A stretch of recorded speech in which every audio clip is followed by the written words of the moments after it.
dương ban bổng pinh chia chế tận chia cổ solដែលនៅក្នុងកម្មវិធីបុណ្យដូចជាយើងបាននមស្ការបរតនត្រ័យសមាទានសិលនឹងបានដង្ហែនៅសពដើម្បីដាក់នៅជាបណ្ណាឋានកន្លែង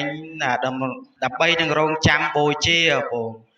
ចឹងសុទ្ធតែជាការងារនៃកុសលដែលយើងត្រូវបំពេញចឹងហើយបានពីបុរាណឡើយលោកបានពោលថាពិធីបុណ្យសពនេះញាតិញោមគឺបានបុណ្យច្រើនជាងបុណ្យដទៃទាំងអស់បានបុណ្យច្រើនយ៉ាងណាញាតិញោមបានបុណ្យច្រើនហ្នឹងគឺកិច្ចកម្មនៅក្នុងកម្មវិធីជាបណកិច្ចឬក៏បុណ្យសពហ្នឹងគឺសុទ្ធតែជាកិច្ចកម្មដែលនាំឲ្យយើងហ្នឹងកើតនៅការសង្វេគការពិចារណានៅក្នុងពធទៅបានជាកុសលមកដល់យើងអញ្ចឹងណាញាតិញោមដូចកិច្ចជាកុសលដោយបានសម្ដែងខាងដើមអញ្ចឹងមាននមស្ការបរតនត្រ័យសមាទានសិលនិមន្តព្រះសង្ឃចម្រើននៅព្រះបរិត្តហើយឱកាសនេះក៏មានការអារាធនានៅអង្គធម្មកថាដើម្បីសម្ដែងនៅធម្មពិសេសទេសនាដើម្បីជាការបើកបង្ហាញនៅឱវាទរបស់ព្រះសម្មាសម្ពុទ្ធខ្លះដើម្បីឲ្យញាតិញោមនឹងយកទៅគិតត្រេះរិះពិចារណានៅក្នុងជីវិតប្រចាំថ្ងៃរបស់មនុស្សយើងគ្រប់គ្នាព្រោះថាបើមិនមានការសម្ដែងធម៌ទេសនាជាធម្មទានទេញាតិញោមក៏មិនបានដឹងមិនបានយល់អំពីការធ្វើទានអំពីការធ្វើនៅសេចក្តីល្អផ្សេងដែរចឹងហើយបានព្រះអង្គសម្ដែងថាធម្មទាននឹងឈ្នះអស់ទានទាំងពួងជាទានដ៏ពិសេសជាទានដ៏ល្អជាងគេព្រោះថាការឲ្យនៅធម្មទាននេះគឺការឲ្យនៅបញ្ញាញាតិញោមឲ្យនៅបញ្ញា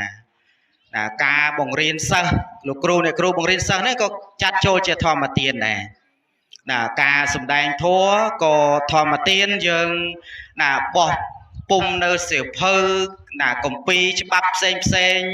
ដើម្បីឲ្យ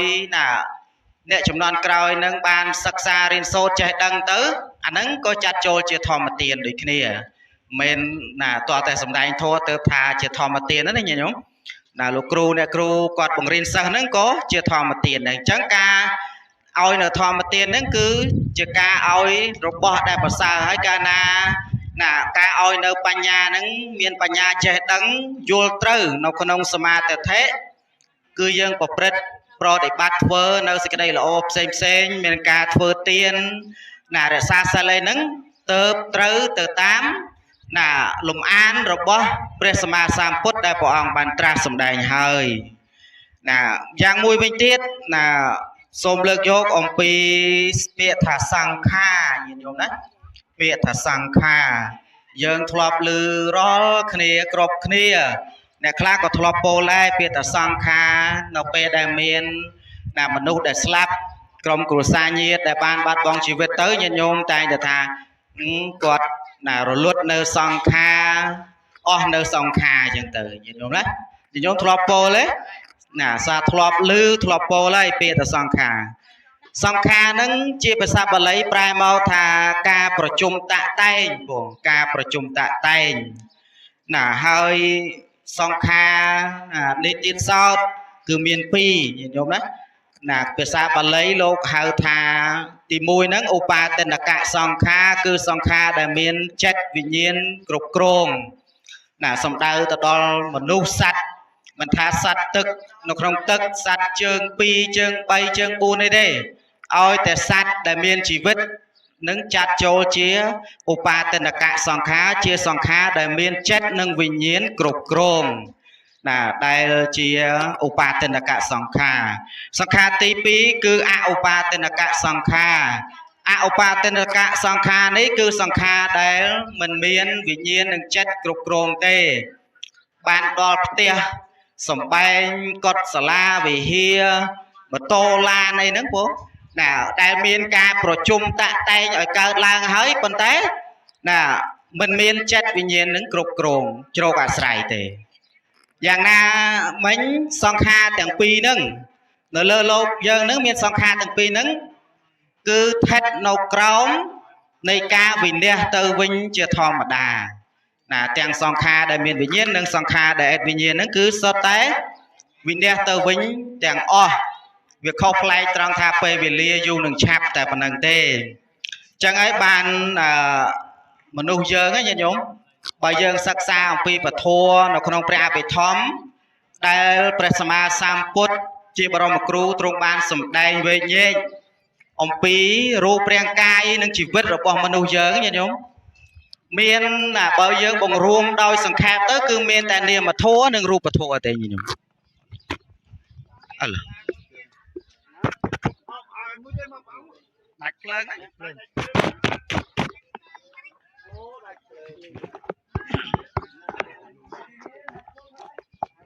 មកទៅតែដែលមានរូបធម៌និងនាមធម៌រូបធម៌ហ្នឹងជាភាសាបាលីរូបធម៌ហ្នឹងសំដៅទៅលើវត្ថុដែលមានរូបខ្ញុំណាដែលរូបធម៌នេះជាភាសាបាលីសំដៅទៅលើសភាវៈដែលមានរូបដែលយើងអាចពាល់ត្រូវយើងមើលឃើញដោយទ្រង់ទ្រាយញាតិញោមដូចញាតិរូបរបស់ញាតិញោមចេះឃើញរូបណាមនុស្សប្រុសមនុស្សស្រីឃើញរូបផ្ទះឃើញភ្នំឃើញអីចឹងទៅឃើញជាទ្រង់ទ្រាយអាហ្នឹងគេហៅថាជារូបធម៌ហើយរូបធម៌នេះយើងអាចពាល់ត្រូវណាអាហ្នឹងបង្រួមដោយខ្លីចំណែកឯនាមធម៌ជាសភាវៈដែលមានពិតប្រាកដនៅលើលោកប៉ុន្តែវាមានតែឈ្មោះអត់មានរូបទេញាតិញោមណាចឹងបានសេចក្តីថាក្នុងខ្លួនយើងនេះមានតែពីរហ្នឹងឯងណាទី1ចិត្តកាយនិងចិត្តហ្នឹងឯងកាយហ្នឹងប្រៀបដូចជារូបធម៌ចិត្តហ្នឹងជានាមធម៌ចិត្តហ្នឹងមិនមានរូបទេញាតិញោមអាត្មាសួរញាតិញោមមួយញាតិញោមណាញាតិញោមណាឆ្លើយត្រូវអាត្មាឲ្យរង្វាន់សួរថាចិត្តនៅតាណាញាតិញោមចិត្តមនុស្សយើងម្នាក់នៅតាណាពីចុងជើងរហូតដល់ចុងសក់ញាតិញោមឆ្លើយត្រូវឯណាឆ្លើយត្រូវឲ្យរង្វាន់ឆ្លើយត្រូវឯញោមញាតិញោមធ្លាប់ថាចិត្តឈឺចិត្តស្ទាបទ្រូងណាឈឺចិត្តស្ទាបទ្រូងចឹងទៅចិត្តនឹងនៅទ្រូងហ្នឹងឯងញោមឬនៅណាមែនទេញាតិញោមណាចិត្តនេះជាសភាវៈដែលវាត្រាច់រង្គត់ទៅតាមអារម្មណ៍គឺវាលឿនណាលឿនជាងចរន្តអគ្គិសនីទៀតណាញាតិញោមចរន្តអគ្គិសនីយើងប៉ះទៅវាឆក់ទៅយើងដឹងថាអូមានភ្លើងចិត្តហ្នឹងគឺលឿនជាងចរន្តអគ្គិសនីទៀតឧទាហរណ៍ថាញាតិញោមអង្គុយស្ដាប់ធម៌នៅពេលនេះស្រាប់តែមានបងប្អូនពីនៅពេញអញ្ចឹងទៅនៅខាងភ្នំពេញអីទេមកឬក៏សញ្ញោមកឆាតមកអញ្ចឹងញាតិញោមអារម្មណ៍ហ្នឹងទៅដល់នោះបាត់ចិត្តហ្នឹងទៅដល់ពេញនោះបាត់ហើយដោយវាសោយទៅតាមទ្វាទាំងទ្វាភ្នែកទ្វាច្រមុះទ្វាសំឡេងដែលតជីយើងហ្នឹងកាលណាឮចិត្តយើងទៅតាមសំឡេងហ្នឹងឯងចឹងបាននៅក្នុងការធ្វើសមាធិសតិប្បដ្ឋាននៅក្នុងកម្មដ្ឋានការធ្វើនៅសមាធិហ្នឹងគឺត្រូវយកចិត្តហ្នឹងប្រមូលផ្ដុំដាក់នៅលើដង្ហើមខ្យល់ដើម្បីឲ្យចិត្តយើងហ្នឹងឯងអប់រំវាឲ្យវាហ្នឹងស្ងប់ព្រោះចិត្តយើងនេះជារបស់ដែលមិនងាយនឹងទួលមានមិនងាយនឹងគ្រប់គ្រងទេព្រោះវាទៅតាមទំនើងរបស់វាញាតិញោមណាមិនងាយទេអាហ្នឹងចិត្តហ្នឹងជានាមធម៌ចឹងណាញោមហើយបុណ្យពាក្យថាបុណ្យហ្នឹងជាភាសាសំស្ក្រឹតបាលីថាពុញ្ញៈភាសាខ្មែរយើងបានសេចក្តីថាពេញយល់ទេគឺពេញញាតិញោមបុណ្យហ្នឹងញាតិញោមធ្លាប់ជាអ្នកធ្វើបុណ្យគ្រប់គ្នាញាតិញោមដែលឃើញបុណ្យហ្នឹងមុខមិនអីនោះបុណ្យពណ៌អីគេបុណ្យហ្នឹងញាតិញោមពណ៌សពណ៌ខ្មៅពណ៌លឿងហើយបុណ្យហ្នឹងមុខមាត់មិនញាតិញោមស្គាល់ទេតែធ្វើបុណ្យអត់មានអ្នកស្គាល់បុណ្យណាញាតិញោមសង្ស័យអត់មានអ្នកស្គាល់ញាតិញោមដែលឃើញមុខបុណ្យមុខមិនទេបុណ្យនឹងជានាមធម៌ដែរ ជារបស់វត្ថុធាតុដែលវាមានតែឈ្មោះ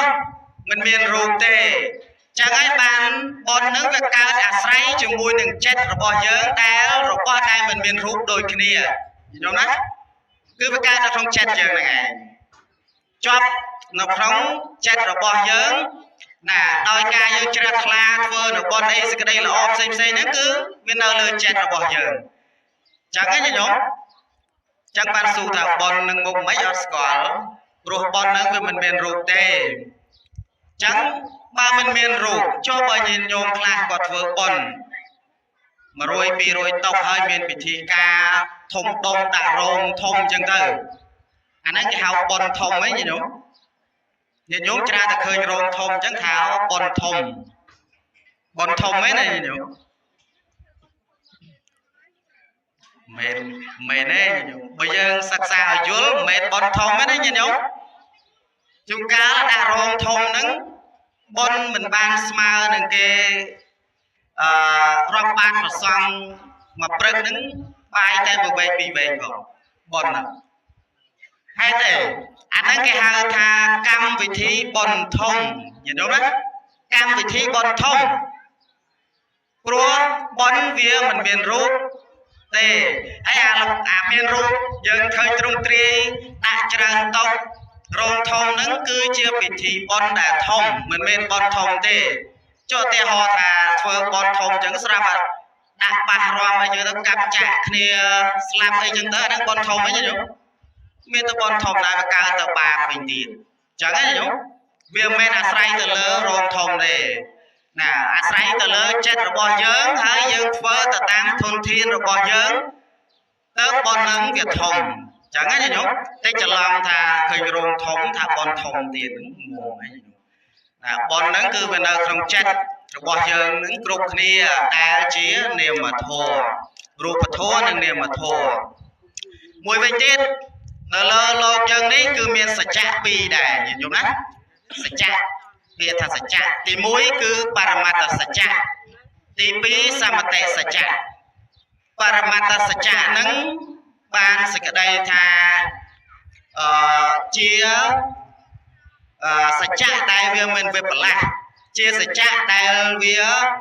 មិនវិបលាស់វាមិនប្រែប្រួលទៅជាបការៈដតីអត់ទេគឺ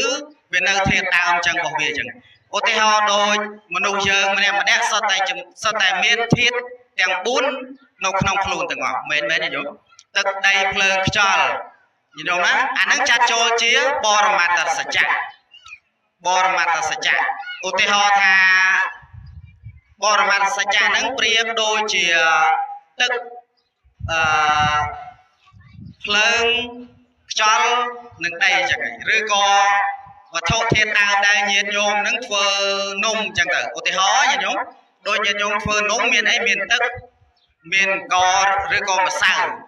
មែនញោមមានម្សៅនិងទឹកអាហ្នឹងជាវត្ថុធាតុដើមដែលខ្វះមិនបានទេយើងចាត់ចូលជាបរមត្តសច្ចៈចឹងក៏បានដែរហើយដល់ពេលដែលញាតិញោមយកទៅលាយម្សៅជាមួយទឹកនឹងហើយញាតិញោមយកទៅធ្វើនំអីដូចជានំក្រូចកើតតែជានំក្រូចញាតិញោមដាក់ឈ្មោះថានំក្រូចចឹងទៅយកទៅចៀនចាក់ខ្វៃកើតជានំចាក់ខ្វៃអាហ្នឹងចាត់ទៅជាឈ្មោះហ្នឹងវាចូលសច្ចៈមួយទៀតគេហៅថាសម្បតិសច្ចៈជាសច្ចៈសន្មតដែលយើងដាក់ឈ្មោះថានំក្រូចនំចាក់ខ្វៃអីចឹងទៅយ៉ាងណាមិញមនុស្សយើងក៏ដូចគ្នាញាតិញោមណាធាតុទាំង4ហ្នឹងគឺបរមត្តសច្ចៈគឺសច្ចៈធាតុដើមឬក៏សច្ចៈដែលវាមិនវិបលាស់ញាតិញោមមើលឧទាហរណ៍ដូចជាញោមដែលបានធ្វើមរណកាលអីចឹងសាកសពដែលនៅក្នុងមឈូសចឹងទៅជាធាតុដើមវិញញាតិញោមទឹកដីភ្លើងខ្យល់ទៅជាធាតុដើមវិញហើយមនុស្សយើងគ្រប់គ្នាក៏ដូចគ្នាចឹងដែរហើយសួរថាចុះអានឹងជាបរមត្តសច្ចៈវាជាសច្ចៈដែលវាមិនវិបលាស់ចុះអាសមតិសច្ចៈរបស់មនុស្សយើងសមតិសច្ចៈហ្នឹងគឺការដាក់ឈ្មោះហ្នឹងឯងញោមដាក់ឈ្មោះប្រុសស្រីឈ្មោះនេះឈ្មោះនោះគឺគ្រាន់តែជាការចំណាំដើម្បីយើង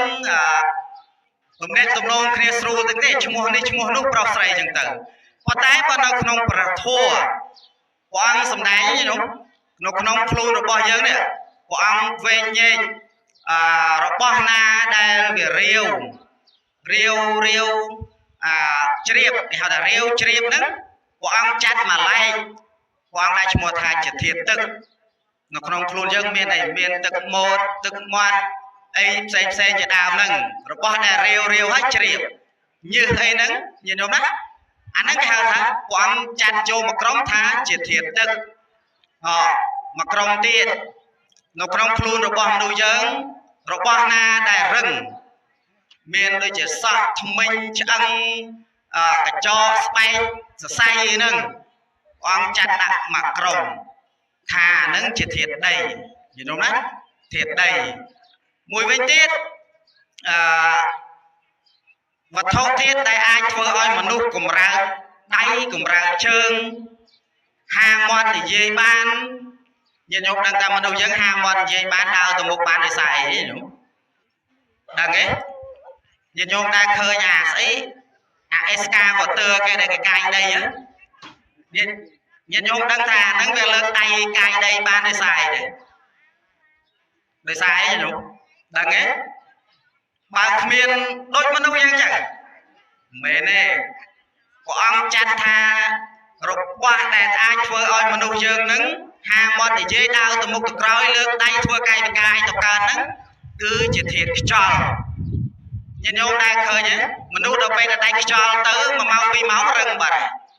men nhìn nhau đang khơi mà nuôi class là nè class slap mùi trùng hiền luôn slap mùi trùng hiền luôn đấy nhá nó bây slap mùi trùng hiền luôn chẳng tới tụi mà hiền đã tha slap đó tôi có đánh mấy cô lên trừ lên đằng này hay công ra co rồi chạy anh ấy ban sự cái đây thà thiết cho lưng về rồi lút mùi trùng hiền ấy cái na thiết cho rừng ơi mình đâu giờ mình ai công ra bạn anh ấy có ông chặt chỗ chia thiết cho và thô thiên na đã phơi ói nà cùng tư nó bèo đã tịch chết với ai phơi ói thiết hàng nông rồi bao giờ nữa tới chỉ cái đau ôn chẳng tới ai nhang chỉ vấn trí cứ chỉ vấn đứng ai ruột nợ bàn hỏi nó pe na đau cái đau khlang dân che vô tức mò mùi tức mùi gì chẳng tới thì có vô máu làm luôn đi chẳng tới đâm bay thì chẹt luôn anh ấy ban của ông chặt cho tha chỉ thiệt lớn mà cái đông chẳng tới như vậy anh ấy thiệt nó nóng luôn rồi bỏ mình nuôi dân cướp khné bên cướp khné ấy sao ấy đấy sao tại thiệt đây này gì đó nhìn nhung rộp khné ở đang thà rồi ngay tù đây ấy đang ấy rộp ngay nó khné tù đây đó chú cá sẽ lại thiệt sao nắng chỉ thiệt đây đó nhìn nhung thiệt đây chẳng dân rộp khné sao tại tù đây sao tại chỉ thiệt đây rồi qua na để rừng hơi thiệt chẳng buồn nắng nó không luôn dân đấy đây việc cao lang hơi bằng cao tới chữ rút tớp miên vị nhiên cứ chết nắng trô cả say bằng cao ban tới chia xong khác cứ bằng cao ban tới chỉ vấn trí cứ chỉ vết mà nụ dơ trẻ đào đen trẻ này dê chẳng tới dân khá cao nơi chỉ vết mùi chẳng tới nhìn đâu nát cả nam miên rút vì miên chết nắng vị nhiên nắng trô cả say vậy và thôn na đã miên rút tớp và thô em mình rút đôi chỉ chết cái hao thay trên em mà thô nó trâu cả sải bàn tớp bàn chỉ vệt mùi hai thiên tầng bùn đi tiệt sao nó không luôn rồi bỏ mà đồ dân từ trơ sải thiên tầng bùn đôi kia ở hàng cào sải kia tôi vinh từ móc cái hao tha ba này dây nó không phải xa và lấy nó không đẹp thắm cái ta chia sập kia vẽ đai về trớ và sải kia tôi vinh từ móc mình ai ngon kia bàn để chia bạch chay chẳng cái gì nhóm thọp lư bia thà bạch chay đó cứ miền không có sát na cứ miền pì bia thà bạch chay đó bạch chay bún nó không pre vin đấy nhưng bạch chay tiết cứ bạch chay nó không pre áp bị thòng cứ ban sinh cái đây thà chia sập hiệu vẽ đang trùng kia mình ai chọn kia bàn để ô tê ho đôi nhiên nhôm trồng cơ bay đào nhiên nhôm mà trong về chọc kia vậy rồi hay cái thanh trường về đã chua chứ phải chua chọp ấy nhỉ đúng mùng chả rán chọp cho đo mùi chảnh nó so pì đại chua chọp ấy nước ban sẽ cái đây thà គឺវាត្រូវអាស្រ័យគ្នាទៅវិញទៅមកมันអាចខ្វះបានទេចង្កឹះទី1ក៏มันអាចខ្វះចង្កឹះទី2ចង្កឹះទី2ក៏มันអាចខ្វះចង្កឹះទី3ដែរហើយចង្កឹះទី1និងទី2ក៏มันអាចខ្វះចង្កឹះទី3នឹងបានដែរគឺត្រូវអាស្រ័យគ្នាទៅវិញទៅមកយ៉ាងណាមិញធាតុទាំង4នៅក្នុងខ្លួនរបស់យើងនឹងក៏ដូចគ្នាគឺត្រូវអាស្រ័យធាតុទាំង4ខាងក្រៅកាលណាធាតុនៅខាងក្រៅធាតុខ្យល់នៅខាងក្រៅអត់មានធាតុខ្យល់ខាងក្នុងយើងគឺត្រូវរលត់ដែរដូចគ្នាយល់ណានៅពេលលោកទឹកឯងមានខ្យល់ណាវាថប់ទៅអាធាតុខាងក្នុងក៏ត្រូវរលត់ដែរអញ្ចឹងបានវាត្រូវអាស្រ័យនឹងធាតុខ្យល់ខាងក្រៅហើយធាតុដីក៏ត្រូវអាស្រ័យដែរធាតុដីមានដូចជានំបាយសម្លអីដែលអាហារដែលយើងបរិភោគរាល់ថ្ងៃហ្នឹងដើម្បីអីខ្ញុំគឺដើម្បីទៅបំពន់ស្បែកសរសៃនិងឆ្អឹងនឹងឯងបំពន់ឯងគឺបំពន់ធាតុដីនៅក្នុងខ្លួនយើងនេះណាបំពន់ស្បែកសាច់សរសៃឆ្អឹងឲ្យវារីកចម្រើនឲ្យវាលូតលាស់ទៅញ៉ាំងជីវិតហ្នឹងឲ្យរស់នៅទៅបានអញ្ចឹងខ្ញុំគឺត្រូវអាស្រ័យគ្នាហើយកាលណាបើអត់នៅធាតុដីហ្នឹងអត់នៅបាយអត់នៅចំណីអាហារដែលជាធាតុដីហ្នឹងអាធាតុដីខាងក្នុងយើងនេះក៏មិនអាចតាំងនៅបានដែរគឺត្រូវស្វិតទៅណាស្គមស្គាំងចឹងទៅរហូតដល់ស្លាប់ទៅទៀតអញ្ចឹងបានធាតុទាំង4ហ្នឹងគឺវាត្រូវអាស្រ័យគ្នាមួយវិញទៀតធាតុខ្យល់ហ្នឹងក៏ដូចគ្នាបើសិនជាអត់មានធាតុខ្យល់ខាងក្រៅក៏រលត់ដែរធាតុភ្លើងក៏ដូចគ្នាណាគឺត្រូវអាស្រ័យគ្នាទៅវិញទៅមកធាតុទឹកក៏ដូចគ្នាដែរអញ្ចឹងធាតុទាំង4ហ្នឹងគឺត្រូវអាស្រ័យគ្នាទៅគេហៅថាជាបច្ច័យដែលអាចវាត្រង់គ្នាទៅវិញទៅមកមិនអាចខ្វះគ្នាបានទេអញ្ចឹងណាញោមអញ្ចឹងបានព្រះអង្គសម្ដែងថាមនុស្សយើងណាមិនខុសអីពីសត្វទេអញ្ចឹងបាននៅក្នុងវធលោកថាមនុស្សយើងនេះជាសត្វដែរញោមប៉ុន្តែវាខុសត្រង់ថាមនុស្សយើងជាមួយសត្វខុសតែមួយទេណាញោមធាតុទាំង4មានដូចគ្នាទឹកដីភ្លើងខ្យល់ហ្នឹងមានដូចគ្នាជីវិតមានចិត្តវិញ្ញាណគ្រប់គ្រងដូចគ្នាញោមនឹងខុសអីទេខុសតែមួយទេមនុស្សជាមួយនឹងសត្វទេរឆានណាមិនថាសត្វទឹកសត្វតូចទេគឺមនុស្សយើងនឹងមានធម្មសញ្ញាហ្នឹងគេញាតិញោមធម្មសញ្ញាហ្នឹងគឺបញ្ញារបស់មនុស្សយើងនេះឯងដែលមនុស្សយើងចេះរៀបរកសិក្សាស្រាវជ្រាវអភិវឌ្ឍណារោគណាបច្ចេកវិទ្យាឬក៏ណារបស់ណាដែលថ្មីដែលអាចធ្វើឲ្យជីវិតយើងនឹងវាចេះតែអភិវឌ្ឍទៅមុខបានអញ្ចឹងណាញោមតែចំពោះសត្វទេរឆានអត់មានធម្មសញ្ញាហ្នឹងទេអត់មានទេញាតិញោមមើលសត្វគោគេហៅថាសត្វគោចុះដើមកំណើតនៃសត្វគោដឹងរាប់ម៉ឺនឆ្នាំប្រហែលម៉ឺនឆ្នាំហើយទេញោមវាអត់ចេះរស់ស៊ីសោះចេះតែស៊ីស្មៅប៉ុណ្ណឹងអត់ចេះធ្វើការអីរកលុយអីសោះមែនញោមអត់ចេះធ្វើអីទេអាហ្នឹងសត្វទេរឆានហ្នឹងវាអត់មានបញ្ញាដើម្បីអភិវឌ្ឍបច្ចេកវិទ្យាឬក៏អភិវឌ្ឍខ្លួននៃជីវិតហ្នឹងឲ្យរស់នៅប្រព្រឹត្តទៅដោយល្អស្រួលបានទេគឺធម្មជាតិផ្ដល់ឲ្យគ្នាប៉ុណ្ណាគឺមានប៉ុណ្ណឹងទេហោសត្វក្តាមញាតិញោមធម្មជាតិផ្ដល់ឲ្យគ្នាចេះកាយរុននៅពេលដែលខែប្រាំងទៅលាក់ខ្លួននៅក្នុងរុនអញ្ចឹងទៅញាតិញោមអាហ្នឹងធម្មជាតិផ្ដល់ឲ្យគ្នាមកប៉ុណ្ណឹងហើយវាមិនដែលឃើញក្តាមទៅចេះធ្វើផ្ទះធ្វើអីណាដូចមនុស្សយើងញាតិញោមប៉ុន្តែមនុស្សយើងវាខុសគ្នាមានធម្មសញ្ញាហ្នឹងហើយអាធម្មសញ្ញាហ្នឹងក៏ធ្វើឲ្យមនុស្សខូចដែរញាតិញោមមនុស្សដែលខូចកាយសាហាវហ្នឹងក៏ដោយសារធម្មសញ្ញាហ្នឹងដែរចេះលោភលន់គេបបាញ់គេកាប់សម្លាប់គេហ្នឹងគឺដោយសារធម្មសញ្ញាហ្នឹងដែរចេះអភិវឌ្ឍខ្លួនមិនឧទាហរណ៍ថាញាតិញោមដែលឃើញយន្តហោះហ្នឹងញាតិញោមដែលឃើញយន្តហោះហ្នឹងយន្តហោះបើកលើមេឃរាល់ថ្ងៃញាតិញោមដែលឃើញទេអូយន្តហោះហ្នឹងញាតិញោមមានឆ្ងល់ទេដែករាប់តោនគេធ្វើដែករាប់តោនមានស្រាលណាញាតិញោមយន្តហោះហ្នឹងអានេះគេធ្វើវាហោះទៅលើមេឃបានហើយដឹកមនុស្សរាប់សិបនាក់ដឹកទំនិញបានទៀតញាតិញោមមានឆ្ងល់ទេយន្តហោះហ្នឹងទេវតាធ្វើឬមនុស្សធ្វើញាតិញោមមនុស្សចឹងបានធម្មសញ្ញាបញ្ញារបស់មនុស្សយើងនេះគឺប្រកែញោមសំបីតែព្រះអង្គក៏សម្ដែងដែរ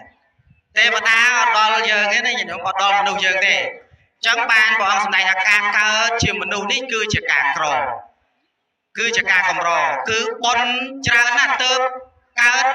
បានជាមនុស្សនៅក្នុងមហាកុសលចិត្ត8ដួងនៅក្នុងកុសលមហាកុសលចិត្ត8ដួងហ្នឹងនៅក្នុងកុសលចិត្តណាមួយឲ្យកើតទៅបានមកកើតជាមនុស្សនេះបានណាហើយកំណើតមនុស្សនេះល្អណាកំណើតមនុស្សនេះទើបអាចត្រាស់ដឹងជាព្រះពុទ្ធបាន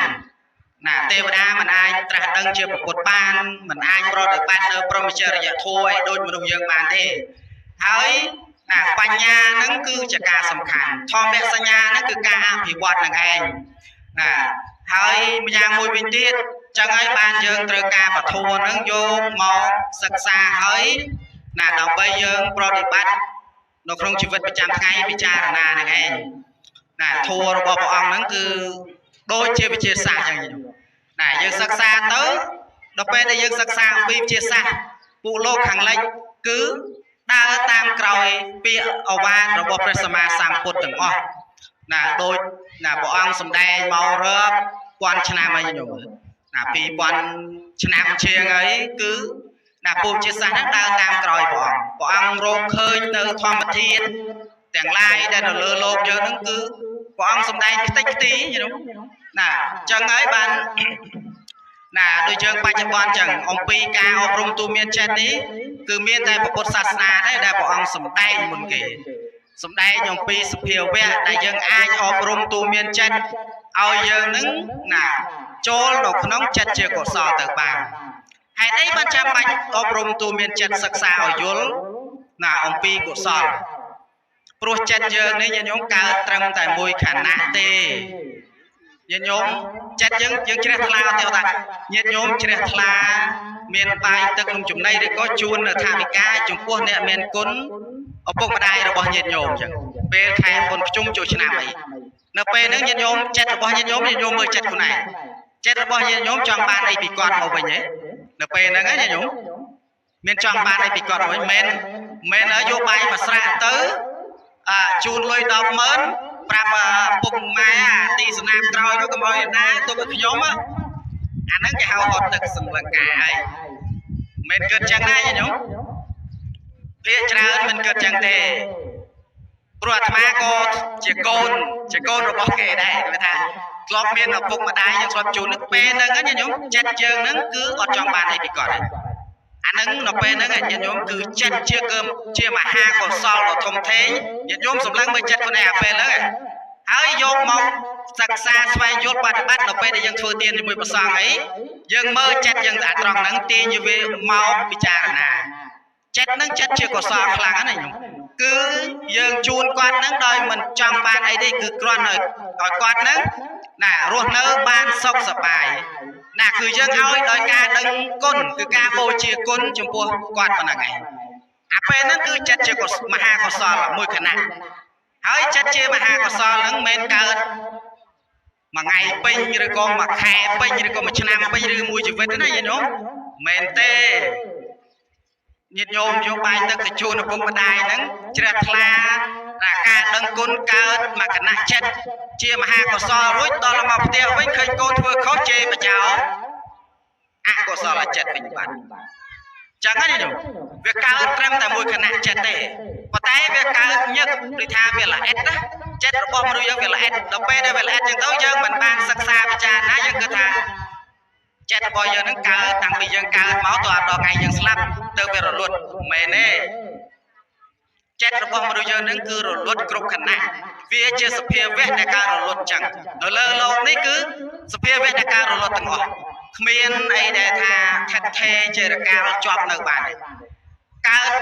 រលត់អាចាស់អាថ្មីវាកើតឡើងតទៅទៀតចឹងណាញោមទីហោដូចជាម៉ាស៊ីនម៉ូតូចឹងម៉ាស៊ីនម៉ូតូក៏ដូចគ្នាញោមយើងធាក់វាឆេះទៅមកត្រឹមហ្នឹងអាមកត្រឹមហ្នឹងវាលួតទៅអាពីក្រោយទៅទៀតវាតគ្នាដល់ពេលវាល្អិតវាញឹកចឹងទៅយើងដូចថាវាជាប់គ្នាប៉ុន្តែវាអត់ទេវាកើតមួយគណៈដែរដូចជាឧទាហរណ៍ចង្ហាល់ផ្លែចង្ហាល់ចឹងដូចគ្នាចឹងផ្លែចង្ហាល់ហ្នឹងញោម ផ្លែតវាមិនមានអាផ្លែតខ្លះ3អាខ្លះ2អាខ្លះ3អាខ្លះ4អញ្ចឹងទៅវាអត់ជាប់គ្នាទេមិនអញ្ចឹងទេញោម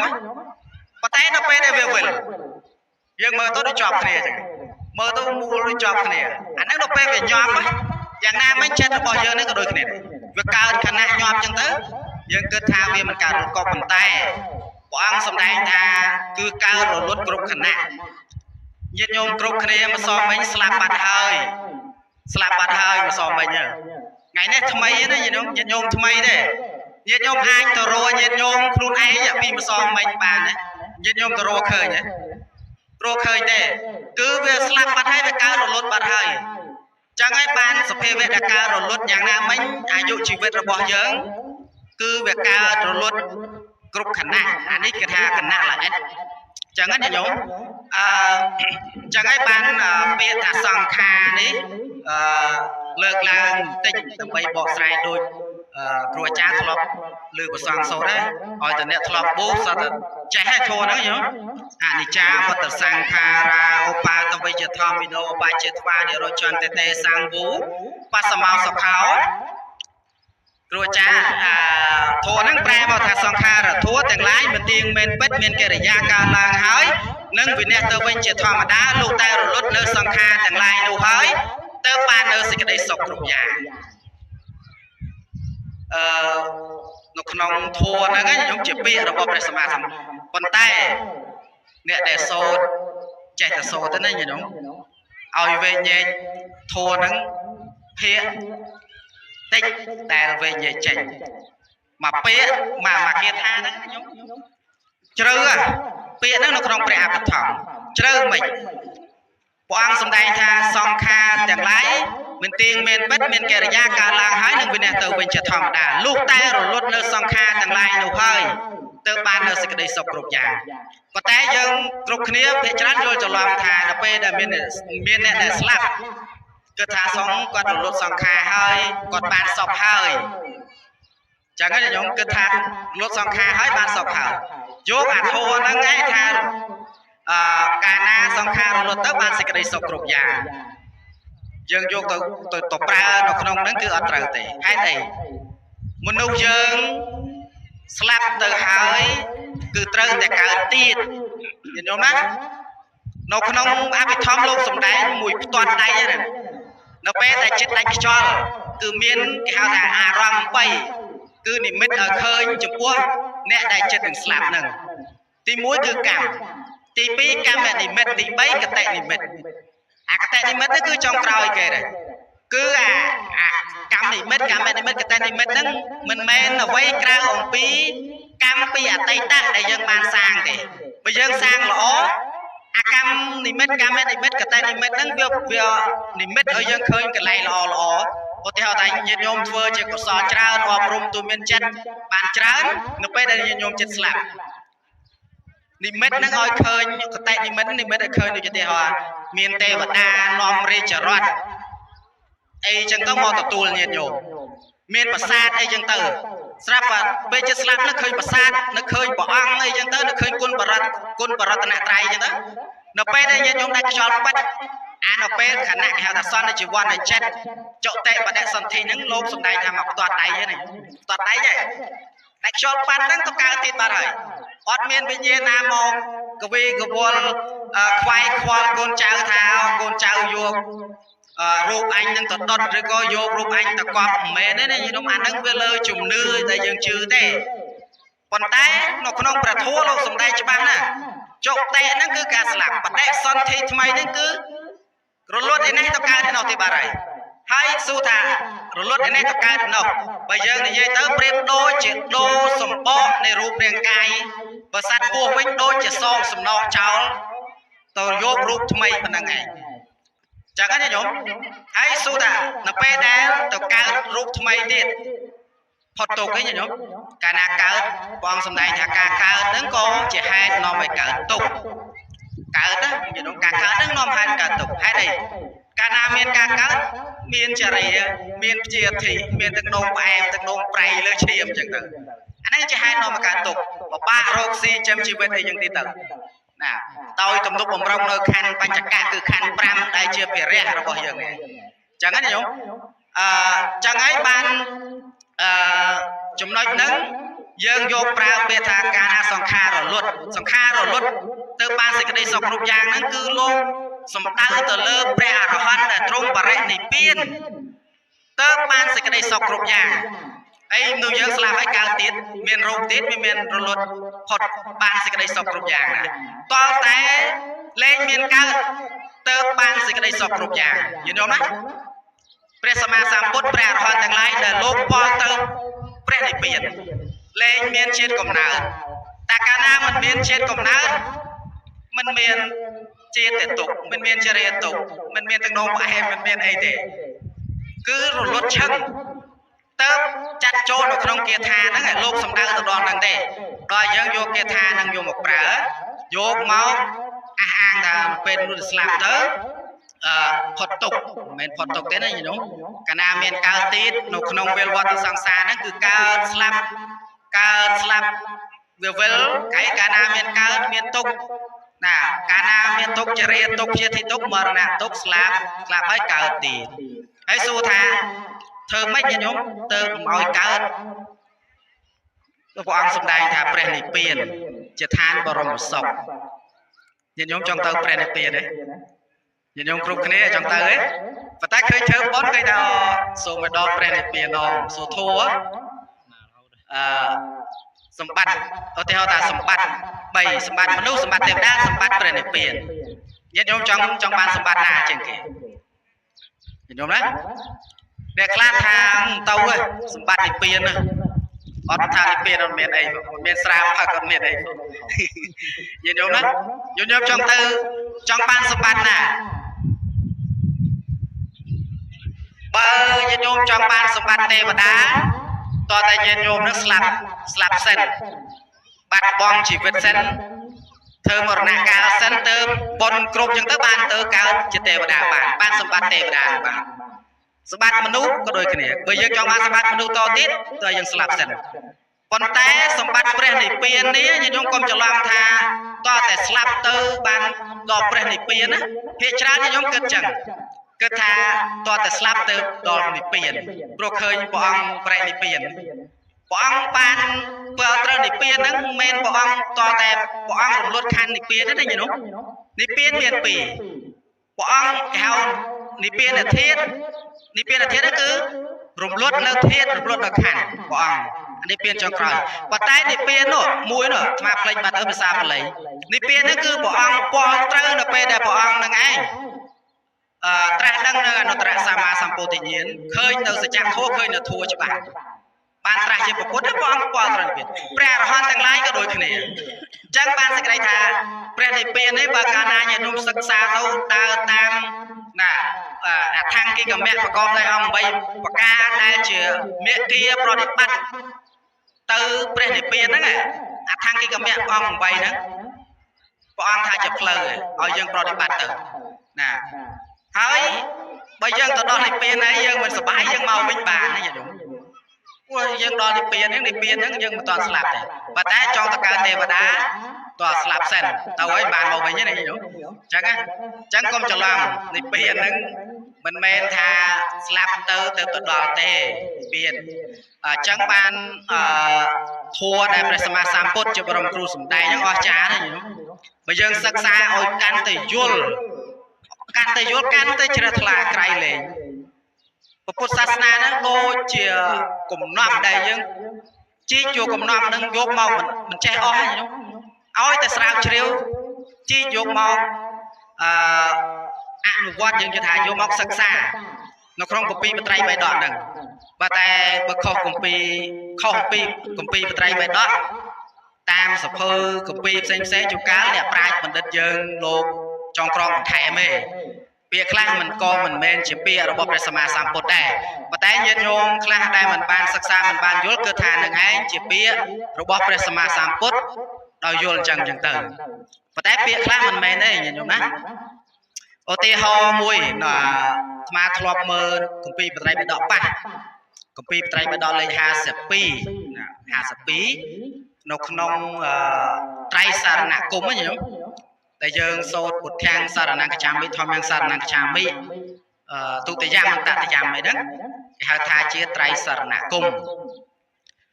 នៅក្នុងហ្នឹងបានជាន័យប្រែហ្នឹងគឺខ្ញុំបកករណាសូមដល់នៅពុទ្ធយើងតែងតែសូត្រថាខ្ញុំបកករណាសូមដល់នៅពុទ្ធជាទីពឹងទីរលឹកសូត្រចឹងឯងញោមត្រូវហើយប៉ុន្តែនៅក្នុងពីត្រៃបិដកហ្នឹងអាត្មាឃើញគេដាក់តែជាទីរលឹកទេអត់មានទីពឹងទេញោមណាជាទីរលឹកញោមជឿទៅបើកពីត្រៃបិដកតាមវត្តហ្នឹងញោមមានឆែកមើលកបិដកលេខ52មើលទៅឃើញនៅក្នុងត្រៃសរណគមហ្នឹងជាទីពឹងយើងសូត្រថាជាទីពឹងនិងទីរលឹកហ្នឹងវាមិនខុសគ្នាជាពាក្យដែលជូនអញ្ចឹងញោមប៉ុន្តែពាក្យបើយើងពិចារណាថាជាពាក្យពឹងនិងទីរលឹកហ្នឹងវានឹងខុសគ្នាដែរបើយើងរលឹក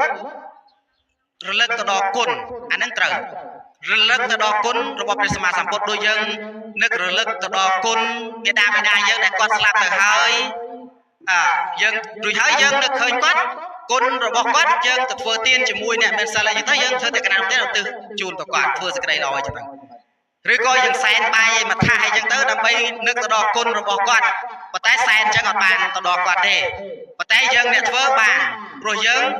រលឹកទៅដល់គុណរបស់មេដាបេដាគេហៅថាអបច្ច័យនមយបុណ្យគឺបុណ្យកើតឡើងពីការគោរពអញ្ចឹងណាញោមអញ្ចឹងបានចំណុចហ្នឹងបុណ្យហ្នឹងគឺវាកើតពីការគោរពដល់ពេលយើងយកទៅសែនហ្នឹងគឺក៏មិនអត់ប្រយោជន៍ដែរយើងយកទៅសែនមុខរូបថតសែនចំពោះធាតុអីចឹងនៅភ្នោនៅអីនៅចេតិយអីហ្នឹងវាមិនអត់ប្រយោជន៍ទេបានប្រយោជន៍មកលើយើងដែលនៅរស់ប៉ុន្តែបើឲ្យទៅដល់អ្នកដែលស្លាប់គឺមិនបានទេព្រះអង្គសម្ដែងច្បាស់ណាស់នៅក្នុងតារោកតសូត្រអំពីការឧទ្ទិសហ្នឹងញាតិញោមសម្ដែងការឧទ្ទិសបន្តិចមុននឹងបញ្ចប់ដើម្បីឲ្យញាតិញោមដែលជាម្ចាស់កូនចៅរបស់សពបានយល់ហើយឧទ្ទិសដើម្បីយើងបំពេញទៅគឺត្រូវទៅតាមមាគាលំអានពាក្យព្រះប្រដៅរបស់ព្រះសម្មាសម្ពុទ្ធចំពោះតេខេណានុបទាននេះញាតិញោមណាយើងធ្វើដូចក្នុងការនេះចឹងយើងគោរពកិច្ចជាបណកិច្ចនេះគឺយើងចង់ឲ្យបុណ្យកុសលដែលយើងបានបំពេញហ្នឹងឧទ្ទិសជូនទៅដល់លោកឪពុករបស់យើងចឹងទៅប៉ុន្តែនៅក្នុងកិច្ចហ្នឹងតែយើងប្រះចាកតែកិច្ចតែមួយក៏មិនបានដែរចឹងហើយខ្ញុំចង់បានបុរាណលោកថាការធ្វើតេខេណានុបទានឧទ្ទិសចំពោះអ្នកស្លាប់នេះគឺលោកប្រៀបធៀបថាជាការធ្វើបុណ្យខែងងឹតមិនញោមមិនធ្វើបុណ្យមិនបើកភ្លើងទេណាតែច្រឡំថាធ្វើបុណ្យខែងឹតហ្នឹងធ្វើបុណ្យមិនបើកភ្លើងមែនទេធ្វើបុណ្យខែងឹតហ្នឹងលោកសម្ដៅថាយើងធ្វើហើយមិនដឹងថាដល់លោកឬក៏មិនដល់ណាញាតិញោមណាអត់ដឹងថាដល់ឬមិនដល់ទេណាតេខេណានុបទានហ្នឹងអញ្ចឹងតេខេណានុបទានហ្នឹងមុននឹងចូលទៅដល់តេខេណានុបទានប្រកបដោយអង្គ3យើងត្រូវយល់អំពីគេហៅថាតួនៃកុសលធនៈទានចាត់ចូលជាកុសលធនៈទានឬក៏តួនៃកុសលធនៈទានកុសលធនៈទានហ្នឹងទៅយើងឧទ្ទិសចំពោះអ្នកដែលស្លាប់ទៅបានកុសលធនៈទានហ្នឹងមាន3ដែរដោយហេតុ3ទី1គេហៅថាបព្វចេតនាគឺចេតនាលះបង់គឺអត់ទេញាតិញោមមានចេតនាពីថ្ងៃនេះហើយថាស្អែកនឹងយកចង្ហាន់ទៅប្រគេនព្រះសង្ឃឬក៏យកបាយមួយស្រាក់ទៅជូនញោមអាចារ្យឬក៏ចាស់ព្រឹទ្ធាចារ្យណាដែលនៅក្នុងភូមិយើងចឹងទៅណាតែជាញាតិរបស់យើងដើម្បីឲ្យគាត់នឹងបានពិសាអីចឹងទៅយើងយកទៅជូនដោយការបូជាគុណគាត់យើងគិតថ្ងៃនេះហើយទៅឃើញស្អែកបាននឹងធ្វើអាហ្នឹងគេហៅថាជាបព្វចេតនាគឺចេតនាលះបង់ជាកុសលមួយឯងអាហ្នឹងជាបុណ្យដែរប៉ុន្តែអត់ទាន់ពេញទៅជាកុសលធនៈទានទេទី2តេយ្យវត្ថុហ្នឹងស្អីញោមបាយទឹកឬក៏បច្ច័យ4ថាវិការអីញាតិញោមហ្នឹងអាហ្នឹងគេហៅថាជាតេយ្យវត្ថុបើញាតិញោមមានតែចេតនាញាតិញោមអត់មានតេយ្យវត្ថុក៏អត់ចាត់ចូលជាកុសលធនៈទានបានដែរអញ្ចឹងទី1បព្វចេតនាគឺចេតនាលះបង់ដល់ស្អែកឡើងញាតិញោមមានតេយ្យវត្ថុមានបាយទឹកនំចំណីហ្នឹងអាហ្នឹងអង្គទី2ដល់ញាតិញោមយកទៅបែរជាញាតិញោមមិនយកទៅឲ្យមិនយកទៅប្រគេនព្រះសង្ឃឬក៏មិនយកទៅជូនចាស់ព្រឹទ្ធាចារ្យណាទេស្រាប់តែញាតិញោមយកទៅដាក់នៅមុខភ្នោអាហ្នឹងក៏អត់ចាត់ចូលជាកុសលធនៈទានបានដែរព្រោះខ្វះអង្គទី3គឺខ្វះអ្នកទទួល ខ្វះបដិគេហកៈអ្នកទទួលបដិគេហកៈហ្នឹងញាតិញោមប្រសាសន៍ចាស់ព្រឹទ្ធាចារ្យដែលលោកស្មារតីសិល5ហ្នឹងក៏ចាត់ចូលជាបដិគេហកៈដែរមិនមែនចាត់ចូលថាជាប្រសងទេណាញាតិញោមប៉ុន្តែបើយើងយកទៅដាក់ក្នុងភ្នោឬដាក់ចែកដីញាតិញោមដាក់1ម៉ោងអីញាតិញោមដើរទៅមើលមានអ្នកទទួលទេបាយទឹកដែលយើងយកទៅដាក់ហ្នឹងមានអ្នកមកទទួលបាយទឹកហ្នឹងទេអត់ទេអញ្ចឹងបានវាខ្វះអង្គមួយគឺបដិគេហកៈអ្នកទទួលវាអត់ចាត់ចូលជាកុសលធនៈទានទេអញ្ចឹងបានយើងជួនឬក៏ប្រកេនទៅប្រសងហើយចាត់ចូលជាកុសលធនៈទានពេញទីណាចាត់ចូលជាកុសលធនៈទានពេញទីតើយើងគិតទៅលើតក្កណានុបទានទៀតគឺយើងធ្វើទានជាមួយនឹងមែនសិលយើងបានអង្គទី1ទៀតយើងធ្វើទានជាមួយប្រសងបានអង្គទី1ធ្វើទានជាមួយនឹងមែនសិលទី2យើងចូលប្រកេនឧទ្ទិសចូលប្រកេននឹងចេះទៀតញាតិញោមចូលកុំឲ្យខ្លាចប្រសងពេកជួនកាលប្រសងឯនេះញាតិញោមនៅនោះតើឲ្យអោន